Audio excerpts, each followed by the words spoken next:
नमस्कार दोस्तों।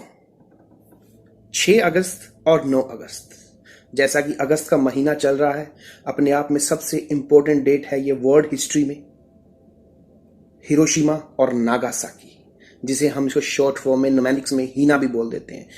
6 अगस्त और 9 अगस्त अपने आप में सबसे इंपॉर्टेंट दिन, क्योंकि इन 2 दिनों में ही सबसे पहले और दूसरे परमाणु हमले हुए थे थ्रू यूएसए, जापान में।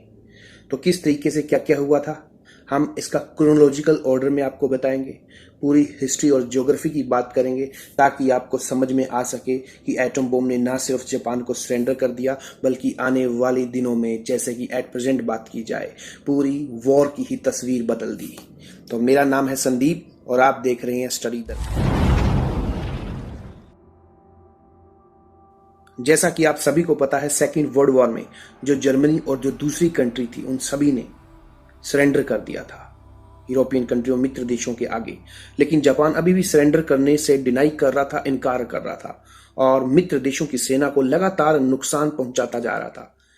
अमेरिका ने जापान के 2 शहरों पर हमला कर दिया, लाखों लोगों को मौत के घाट उतार दिया। लेकिन तत्कालीन सम्राट की बात की जाए, वहां के किंग की बात की जाए, जो है सम्राट किंग हिरोहितो, उन्होंने तब जाकर, जब काफी सारे लोगों को मौत के घाट उतार दिया गया, तब युद्ध विराम की घोषणा कर दी। लेकिन ये इतनी जल्दी आसानी से युद्ध का विराम नहीं हुआ, बल्कि इसके लिए पूरा खाका तैयार किया गया था। तो अब चलते हैं हम सबसे फर्स्ट पॉइंट पर, आइडिया। यहां पर आइडिया की बात की जाए तो अल्बर्ट आइंस्टाइन, जिन्होंने 1939 में एक लेटर लिखा, वहां के यूएसए के जो प्रेसिडेंट थे उस टाइम, वो थे फ्रैंकलिन डी रूजवेल्ट, जिसकी आप यहां पर फोटो देख रहे हो।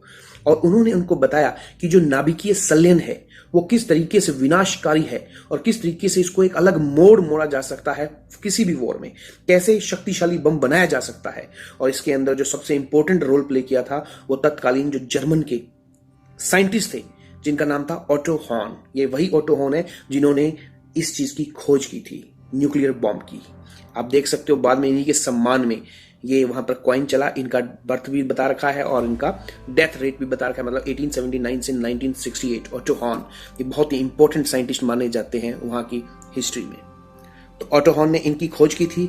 फिर बात आई पर्ल हार्बर की। सेकेंड वर्ल्ड वॉर के दौरान 7 दिसंबर 1941 को जापान के जो हमें बड़े बड़े प्लेन देखने को मिले, उन्होंने पर्ल हार्बर में, जो कि अमेरिकी बेस था, वहां पर बम गिर कर तबाह कर दिया और उसमें सैकड़ों सैनिक सोल्जर जो थे वो मारे गए। इसी चक्कर में यूएसए बहुत ज्यादा तिलमिला गया। उसने अगले ही दिन इसमें आंसर देने के लिए वो सेकेंड वर्ल्ड वॉर में उतर गया।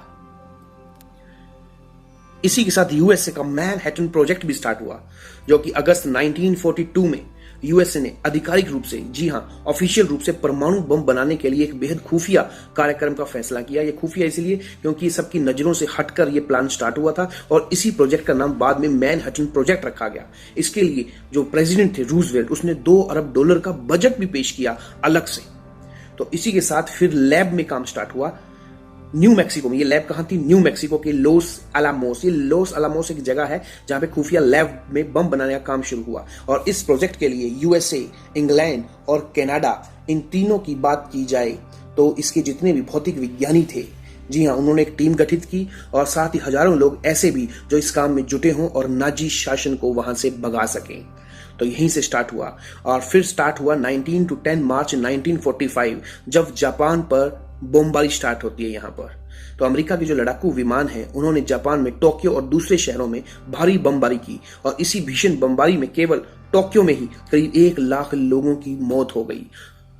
और इसी के साथ ओकिनावा की लड़ाई स्टार्ट होती है, जो कि 26 मार्च को स्टार्ट हुई, जी हाँ, 1945 में। अगले 3 महीने में इस लड़ाई में 1 लाख से ज्यादा जापानीज जो सोल्जर थे, उन्होंने इतनी ही संख्या में आम लोगों को मार दिया और 12,000 अमेरिकी सैनिक भी मारे गए। और उसके बाद अमेरिका ने परमाणु हमले का विचार तेज कर दिया। जो पहले सिर्फ कागजों में बात चल रही थी, जो पहले लैब में काम स्टार्ट हो रहा था, अब उसी के साथ परमाणु हमले की बात आई कि किस तरीके से अमेरिका ने इसके अंदर फिर से पुश बैक किया। तो अब हम इसकी बात करेंगे। इसी के साथ वहां पर जो नेक्स्ट प्रेसिडेंट हैं, अब वो आना स्टार्ट होंगे, हेनरी ट्रूमैन। जी हाँ, हैरी ट्रूमैन की बात की जाए तो ये आप देख रहे हैं यहाँ पर हैरी एस ट्रूमैन, जो वहां के डी रूजवेल्ट की जगह पर नए प्रेसिडेंट आए थे। इन्होंने 12 अप्रैल को रूजवेल्ट की मौत हो गई थी, तो उसके बाद हैरी ट्रूमैन अमेरिका के प्रेसिडेंट बने और अब तक बेहद खुफिया रहे, क्योंकि आपको शुरू में ही बता दिया गया था कि जो मैनहट्टन प्रोजेक्ट था वो बहुत ही ज्यादा खुफिया था। अब इसके बारे में उनको जानकारी मिल चुकी थी और उन्होंने फिर से इस पर काम करना स्टार्ट कर दिया। अब हम चलते हैं अप्रैल से मई मंथ में। जी हां, 8 मई को जर्मनी ने सरेंडर कर दिया और इसके साथ ही सेकेंड वर्ल्ड वॉर में यूरोप की जो लड़ाई थी वो टोटली खत्म हो चुकी थी, लेकिन अभी भी एशिया और पैसिफिक एरिया में जो लड़ाई थी वो जोरों पर चल रही थी। और फिर स्टार्ट हुआ टिनियन आइलैंड। मई और जुलाई के बीच परमाणु बम के जो हिस्से थे वो टिनटिनाए लाए गए। टिनियान एक प्लेस है जहां पर इन हिस्सों को परमाणु बम को लाया गया और ये मैरियाना चेन में वो आइलैंड था। मैरियाना पैसिफिक ओशन में एक बहुत बड़ी ट्रेंच है, सबसे डीपेस्ट ट्रेंच, जहां से B-29 बॉम्बर विमान जो प्लेन थे, फाइटर प्लेन, वो जापान पहुंच सकते थे। B-29 बॉम्बर, ये आप देखने को अभी मिलेगा। ये जो प्लेन है B-29 बॉम्बर, इसी के थ्रू हिरोशिमा और नागासाकी पर बम गिराए गए थे।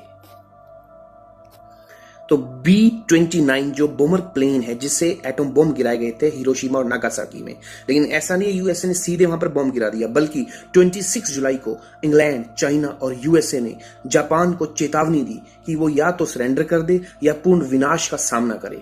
और जापान ने देखा जाए तो इस चेतावनी को अनदेखा कर दिया, कोई एक्शन ही नहीं लिया। जब एक्शन ही नहीं होगा तो उसका रिएक्शन भी देखने को नहीं मिलेगा, कोई प्रतिक्रिया नहीं दी। उन्होंने सोचा इस तरीके से हम चल रहे हैं और चलते जाएंगे, और इसी के स्टार्ट होगा हिरोशिमा पर बम, जो कि 6 अगस्त को देखने को मिला।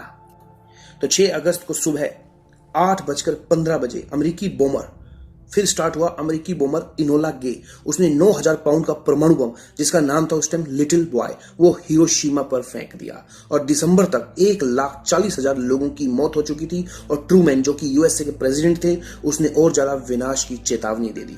पर इसी के साथ अभी भी जापान मानने को तैयार नहीं था, लेकिन वो अलग बात है, वो हिल पूरा चुका था। फिर आई बात नागासाकी की। 9 अगस्त जो एटम बम इस पर गिरा उसका नाम रखा गया था फैटमैन। उसने 11:02 जापान की नागासाकी पर, यहां पर अमेरिकी जो सोल्जर्स थे, अमेरिकी जो विमान था, उन्होंने यहां पर नागासाकी पर बम फेंका और परमाणु बम के इस हमले में करीब 74,000 लोगों की जान चली गई। और इतना विनाश था ये, इतना विनाश यहां पर देखने को मिला कि आज तक कहा जाता है कि वहां पर जिस जमीन पे वो गिरा था वहां के वो भी हमें आज तक जमीन बैरन दिखाई देती है, बंजर दिखाई देती है। इतना ज्यादा भयानक मामला था ये। लेकिन अब इसके बाद क्या हुआ, हिरोशिमा और नागासाकी के बाद अब स्टार्ट होगा जापान का ढुलमुल रवैया से वो प्रतीकात्मक जो एक्शन लेना था, अब वो जापान का हमें सरेंडर देखने को मिलेगा। इसके बाद क्या हुआ, जापान ने समर्पण कर दिया, सरेंडर कर दिया। और ये बात है 15 अगस्त की। ये 15 अगस्त वही है जब हमारा इंडिया आजाद हुआ। आपको सबको पता होगा 14 अगस्त पाकिस्तान अलग बनता है और 15 अगस्त 1947 जब हम आजाद हो जाते हैं ब्रिटिश राज से। तो वहां के जो आपको पता होगा कि जापान जो सबसे पहली हमने उनकी पिक्चर भी दिखाई थी, जापान के किंग हिरोहितो, उन्होंने हार मान लेते हैं और सरेंडर कर देते हैं। हालांकि इसके बाद भी वो देश के सम्राट ही बने रहे, ऐसा नहीं है कि उनको किंग की जगह दूसरे किंग आए, लेकिन युद्ध के बाद देश का जो पुनर्निर्माण में उनकी अहम भूमिका निभाई। वो इतनी अहम भूमिका थी उनकी कि आज की डेट में आप नोट करोगे ये वाली चीज कि जापान कहां पहुंच चुका है इतने बड़े हादसे के बाद। अब बात आती है रशिया की, क्योंकि अब आपको यहां से दिख रहा है कि जो साइन चल रहे हैं वो सेकेंड वर्ल्ड वॉर में जब जापान जो है सरेंडर कर देता है। इसके बाद अब आप सोचेंगे कि परमाणु बम है जो वो खत्म हो चुके हैं, उनका यूज करना बंद कर दिया, तो ऐसा बात नहीं है। रशिया के अंदर जो आप बम देख रहे हैं उसका परमाणु बम, तो ये 4 साल के बाद 1945 के हमले के 4 साल के बाद 29 अगस्त 1949 को रशिया ने अपने परमाणु बम का फिर से परीक्षण किया। और ये परीक्षण हुआ कहां, कजाकिस्तान पर। और इसी के साथ परमाणु बम रखने वाला रशिया जो है वो दूसरा देश बन गया। वर्ल्ड युद्ध के अंतिम दिनों में अगर बात करें तो उसने जापान पर हमला किया और उसके कई इलाकों पर कब्जा भी कर लिया। और इन्हीं में से एक था कुरिल आइलैंड, कुरिल द्वीप, जिसके ऊपर रशिया ने कब्जा कर लिया था।